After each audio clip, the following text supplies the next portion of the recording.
ለአስር ደጋፊ ቪዲዮ መስራት ብያዘኝ ነው፣ ግን ስላሸነፈ ብቻ መስራት ነው። ለአስር ደጋፊ ዲጄ ልዘርጋ ይወጥ እኮ አረ ይደብራል የምር። ዩናይትድ አሸንፏል። አረ በስመ አብ። አንድ ሰው ቶተናምን እንዳይናገርሽ ባለፈው ሳምንት የሚችሉትን ነገር በሙሉ ከሲቲ ጋር ሰጥተዋል። ዩናይትድ ጠፈጠፋቸው ይዞ ምንድነው ሮሜሮ ግን እኔ ምንድነው የሚሰራው? እንዴት ነው አሁን ምንድነው የሚሰራው? እዛ ቀይ ምን አባት ስትል ነው እንደዛ ታከል የምታደርገው ሰው ላይ? ምን አይነት ሰው ነው? ከዛ በኋላ ዩናይትድ ሙሉ ጨዋታውን ብቻውን የተጫወተው። ቶተናሞች የመጫወት ፍላጎት አንድ ጃቪ ሲመንስ ሌላ ምን እንደሚጫወት ሰው የላቸውም። ቶተና ዛሬ ከቲም ጋር ለሚጫወታ የሆነ ከሰፈር ቲም ጋር መሰለኝ። ምንድነው ብሩኖ አገባ ዛሬ። ማን ይሄ ሰውዬ ተከታታይ እኮ ፎርም ላይ ሆነ እኮ። ምንድነው የሚሻለን? ተከታታይ ጨዋታ ፎርም ላይ እምቦይሞ ቶፕ 6 ቲምን ማንንም አይሰማም። ማንንም እምቦይሞ ቶፕ 6 ላይ ሲሆን ሌላ ሰው ነው የሚሆነው። ማን እኔ መቋጠር አልቻልኩም። ዛሬ 3-2 ብታሸንፉ ኖሮ ገላችሁ ነበር። 2-0 አሪፍ ጨዋታ ክሊንሽት ይዛችኋል። 4 ተከታታይ አንድ ይቀራችኋል። 5 ያን ሰው ያስቆርጡት፣ እኔንም አስቆርጡኝ በዛው። ምንድነው ግን ሁሉም ቲም እየመጣ በማንቺ በየተራ እየተረመረመ የሚላከውን ግራ ገባኝ። ምንድነው የተፈጠረ ያለው?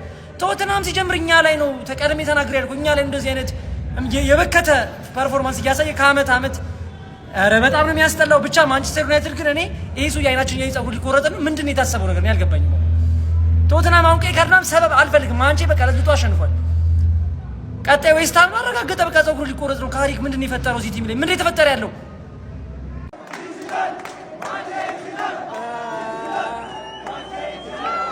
ስፐርስ እናንተ ማለት ነው ባለፈው ብዬ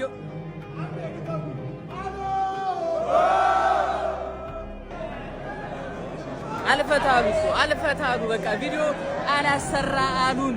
መቀለጃ ነው ያደረጋችሁ። ለማንኛውም ኢቨንታችን በሚገርም ሁኔታ እየሄደ ነው። የአርሰናል ደጋፊ ለቶፕ ፎር ለ3 ነጥብ የሚጨፍር ደጋፊ አይደለም። ለዋንጫ ነው የምንቀውጠው። ጸጉር ለማስላጨት የሚታገል ቡድን አይደለንም። ዋንጫ ለማንሳት ከደቂቃዎች በኋላ ከሞኑ ገነር ሮሜሮ የምትባል ተጫዋች ግን አፈራባህ የበላ እከክ ይሆን ከተጫዋች እከክ። አንተ አሁን እንዲህ ነው ተጫዋች፣ ለዛውም እኮ አንበል ነው ሚኮስፐርስ። ምንድነው አንበል? ይሄንን ነው አንበል ብለህ የምትቀበለው? አረ ቢቀርብ ነው የሚሻል። አረ አቃጠለኝ ማን አቃጠለኝ። እንዴ ምን አይነት ሪከርድ እንዳበላሽ አልገባው ማን። ዶሮዋን እንዲህ ጉድ ያድርጋታል። ይሄ አንበልነት አይደለም። ለጥበቃ ራሱ አይሆንም። ሚኮስፐርስ ፒቲሽን አሰባስብና አባረኝ ሰውዬ። ይሄ ጸጉሩን ሰውዬው መቆረጥ የለበትም። በቃ በፍጹም ነው መቆረጥ የሌለበት። በቃ እንዴ ምን ማድረግ እንዳለብን ብቻ ግን እኔ አላቅም። የሆነ ነገር ማድረግ አለብን። በቋጠሩ ሚኮስፐርስ አልሆነም። ትወርዳለህ ደግሞ ይሄንን ወቀሺ። ወራጅ ቀጠና ነው የምትገባት። ኡፍ ተቃጠልኩ። እንደ ማንቸስተር ዩናይትድ እድለኛ ቡድን አለ ብዬ አላስብም። ምክንያቱም ደግሞ ብሩኖ ፈርናንዴዝን የመሰለ ተጫዋች ስላለው ማለት ነው። ቡድኑ ተመቸው አልተመቸው፣ ጥሩ ሆነ ጥሩ አልሆነ፣ ብሩኖ ፈርናንዴዝ ግን ያው ነው አለ ማለት ነው። ያራዳ ልጆች ይሄ ተጫዋች በጣም አንደርሬትድ የሆነ ተጫዋች ነው ማለት ነው። ምንም ጥያቄ የለውም። እዚህ ቡድን ውስጥ ብዙ መውረዶች ብዙም ያልተጋነኑ መውጣቶች አሉ እሱ በነበረበት ነገር ውስጥ። ሁሌም ግን ሳያባራ በእንቅስቃሴ የሚኖረው ሰውዬ ብሩኖ ፈርናንዴዝ ነው ማለት ነው። በሚያስገርም ሁኔታ ማንቸስተር ዩናይትድ እያሳሳቂ ያራዳ ልጆች ማለት ነው ከማንቸስተር ሲቲ ጋር ሁለተኛ ካለው ማንቸስተር ሲቲ ጋር የ3 ነጥብ ልዩነት ብቻ ነው ያላቸው። ነገ ማንቸስተር ሲቲ አንፊልድ ላይ ሄዶ ሊቨርፑልን ነው የሚገጥመው። ምናልባት ሽንፈት የሚገጥመው ከሆነ ማንቸስተር ሲቲ የ3 ነጥብ ልዩነት ብቻ ይሆናል በመሃላቸው የሚኖረው ማለት ነው። ከካሪክ ጋር ማንቸስተር ዩናይትድ እጅግ በጣም የተለየ ቡድን ሆኗል ማለት ነው። ኳሱን እንደፈለጉ አድርገው ሜዳ ውስጥ መውጣት የሚችል ቡድን ነው የያዘው ካሪክ ማለት ነው። አሁን በዚህኛው ጨዋታ 5 ደቂቃ ተጨምሮ 5ቱን ደቂቃ ለቶተናሞች ኳስ ለመስጠት ፍቃድ አልነበራቸው ማንቸስተር ዩናይትዶች። ምክንያቱም ማጥቃት መከላከል መሆኑን የታወቀ ነውና የማንቸስተር ዩናይትድ አካሄድ እጅግ በጣም አስገራሚ ነው ያራዳ ልጆች ማለት ነው። 4ኛ ድላቸው ላይ ቀርተዋል። ሰውየው ሊቆረጥ የአንድ ጨዋታ እድሜ ብቻ ነው። እስቲ ሐሳብ አስተያየት እናንተ ነው። በደንብ ሼር ኮፕ ሊንክ ይደረግ የቪዲዮ ያራዳ ልጆች።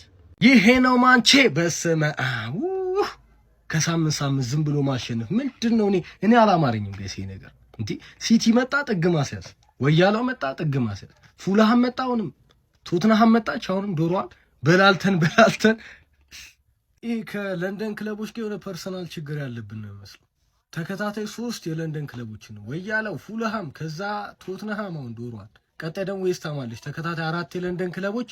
የለንደን ከንቲባ ዩናይትድ ነው የኔ አባት። በየሳምንቱ መደሰት እኔ እናንተን አላቅም። እኔ ግን አይገባኝም እንደዚህ ማንችዬ። ቀጣይ ሳምንት ደግሞ ሌላኛዋን የለንደን ክለብ አሁንም ዌስትሃምን ለጥፈን ያንን እጢ ሰውዬ ጸጉሩን አስቆርጠዋለን ማለት ነው። ብሩኖ ፈርናንዴሽ ጎል አስቆጥሯል። ብራያም ቤሞ ጎል አስቆጥሯል። ቤንጃሚን ሼሽኮ ግን ምን አባኔ ሳትከው ባለቀ ሰዓት አንተ ለራሱም ለኮንፊደንሱም ጥሩ ነበረ። 3-0 አሸነፈ። የምንወጡ ምንድን ያረከው አሁን ታየዋለህ ቪዲዮን የሳከውን ኳስ። ለማንኛውም እኔ ዘንድሮ እኔ አላማረኝም ጋይስ። ከየት ብለን በየሳምንቱ ዝም ብሎ ማሸነፍ እኔ እንዴት እንዳ ወይኔ ሚኮ በእናትሽ ጉዳትና ቀይ ካርድ አንቺን ጎርቶሻል። በቃ አርሰናልን ብትደግፍስ በዚህ ዓመት ሚኮ ጉዳትም ማሰቃይቷል። ሁለት ወተፉላውን የሁላ ተጫዋች ተጎርቶ እንደው ለማብሸቅም አይመችም አንተን። ስለዚህ አርሰናልን ተቀበል። ከሰንደርላንድ ጨዋታ ጋር አንድ ቪዲዮ ቀደም በለሽ ስሪ። የአርሰናል ደጋፊ ሁኚ። ማሊያ ያለሽበት አመጣለሁ። ይመችሽ። ሰግጥ አለ። ሰግጥ የሚለው ቃል ማለት ነው ለዩናይትድ ነው እየሰራ ያለው። አረ ዩናይትድ ዛሬ 2-0 አሸነፈ። አረ ሊቨርፑል ነገ ፈላዋን ጥጓን አንፊልድ ለካላሲያዝናት የቶፕ ፎሩ ነገር እንዴት እየሄደ ነው? ዩናይትድ እኮ ዛሬም አሸነፈ። ያው ከዚህ በላይ ባይዘይ ጎል ዩናይትድ ማስቆጠር የሚችልበት ጨዋታ ነበር። ምክንያቱም ሮሜሮ በቀይ ካርድ ተሰናብቶ ነበር ከሜዳ። የመጀመሪያው እንግዲህ ብራያም ምንቤሞ ነበር ጎል ያስቆጠረው። ይሄ ተጫዋች ዘንድሮ ይለያል። ዋው ከምሬን ነው ብላችሁ እኔ ቀድሜ ተናግሬ ነበር። ከምሬን ነው ብላችሁ ሁለተኛ ላይ እንግዲህ ብሩኖ ፈርናንዴዝ ማስቆጠር ይችላል። ብቻ ግን ነገ ፈላዋን የግድ ጠቅ ማድረግ አለብን። ይመቻችሁ። ይሄ ፎቃቃ በያለ የሆነ ቡድን አሸነፈ ዛሬ።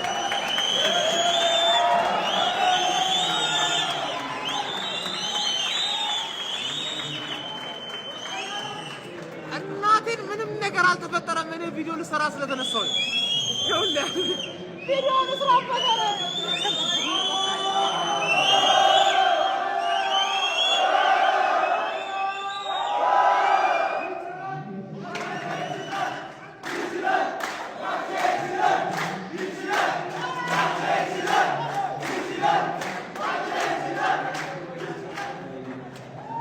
ኮርና ኤፍሲ እናታችሁ ነኝና ይሄ ፎቃቃው ያላ በሁለት ክሮስ አገባችሁ። እኛ ቢሆን ኖሮ ሃይላይት ማሳየን የዚህ ጨዋታ ሃይላይት አሳየን።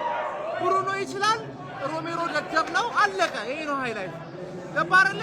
ትክክለኛ የዋንጫ ቡድን ማታ ያሳያል እንዴት እንደምትጮት ማለት ነው። አርሰናል በጣም የአርሰናል ደጋፊ ከች በልልኝ፣ እዚህ ሪፍሬንት ሞር ከች በልልኝ። በቃ በጣም ተከብብ ያለው ነው። ምን ቪዲዮ ልሰራ ስለቆምኩ ብቻ ነው የጮት። ምንም የተፈጠረ ነገር የለም፣ ምንም አልተፈጠረም። አሁን ሲያልቅ ደግሞ የበለጠ ያደንቁኛል። ለዛ ነው ቀድሜ ብዬ ቪዲዮ የምሰራው 92ኛ ደቂቃ ላይ ነው ይሄን ቪዲዮ የምሰራው። ገባ አይደለ? አርሰናል ላይን አፕ ወጥቷል። ሰንደርላንድን እንቀውራትና እኛ ለዋንጫ እነሱ ለ3 ነጥብ። ያ ሰውዬ ዌስትሃም ላይ ይወድቃል። ምን አለ በለኝ። አትላጨውም። ያ ሰውዬ ይቀምላል። አድክም አራተኛ ተከታታይ ጨዋታ ድል። ማይክል ካሪክ በማንቸስተር ዩናይትድ ቤት ምንድነው እያደረገ ያለው?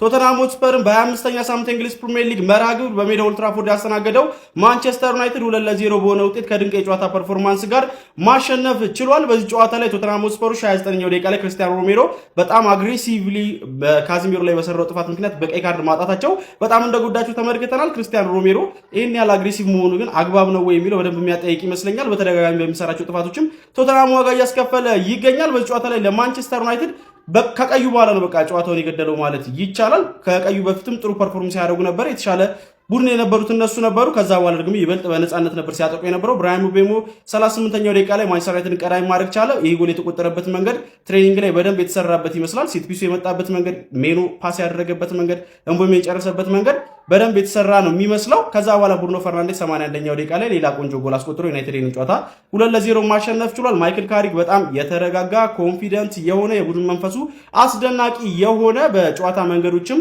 ተጫዋቾች ጥሩ ፐርፎርም የሚያደርጉበትን አይነት ቡድን እንደገነቡ በጥቂት ጊዜያቶች ውስጥ እያስመለከተን ይገኛል ማለት ነው። ያ ዩናይትድ ስትራንድ የተባለ ደጋፊም እንግዲህ ጸጉሩን ሊቆረጥ አንድ ጨዋታ ብቻ ይቀራል። ዩናይትድ ቀጣይ ዌስትሃምን ማሸነፍ የሚችል ከሆነ ያ ደጋፊ ጸጉሩን ይቆረጣል ማለት ነው። ማንቸስተር ዩናይትድ አሁን ላይ ቶፕ 4 ላይ ያለውን ደረጃ በማጠናከር አራተኛ ደረጃነቱን በ44 ነጥብ መያዝ ችሏል ማለት ነው።